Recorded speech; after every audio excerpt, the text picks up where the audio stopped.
1 kilo മാങ്ങയ്ക്ക് ഏകദേശം 800 രൂപയില്ല നമ്മളെ നാംഡോക്കുമായി മാവാണ്.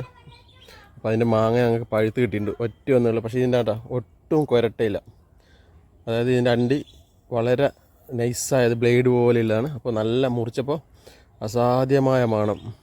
അപ്പോൾ ഇത് നമ്മൾ പറിച്ചെടുക്കുവാണ്. അപ്പോൾ ഇത് ഒറ്റ ഒന്നേ ഉണ്ടായിട്ടുള്ളൂ. ഇപ്രാവശ്യം 5 ഉണ്ടായതിൽ നമുക്ക് മറ്റൊക്കെ വീണ് പോയി. അപ്പോൾ ഒറ്റ ഒന്നുണ്ടല്ലോ, അസാധ്യമായ മണമാണ്. ഇത് മുറിച്ചപ്പോൾ തന്നെ ഈ പരിസരത്തൊക്കെ നല്ല, അതായത് ഇതിലൊട്ടും നാരില്ലാത്ത മാങ്ങയാണ്. അപ്പം നാംഡോക്കുമായി മാവിൻ്റെ അല്ലെങ്കിൽ മാങ്ങയുടെ അതിൻ്റെ കൊരട്ടയുടെ വലിപ്പം കണ്ടോ, ഒരു ബ്ലേഡ് പോലെ കണ്ടോ, ഇത്രയേ ഉള്ളൂ. ഇതാണ് അത് കട്ട് ചെയ്തപ്പോൾ ഇതാണ് അതിൻ്റെ അവസ്ഥ കണ്ടോ. അപ്പോൾ നല്ല ടേസ്റ്റാണ്, നല്ല മണമാണ്. അപ്പോൾ ഇതിൻ്റെ തൈകൾ നമ്മളെ നഴ്സറിയിൽ ഒരുപാടുണ്ട്. അപ്പോൾ ഇതാണ് എൻ്റെ അണ്ടി. ഇത്രയേ ഉള്ളൂ. നല്ല ബ്ലേഡ് പോലെയുണ്ട്, നല്ല രുചിയുണ്ട്, നല്ല മണമുണ്ട്.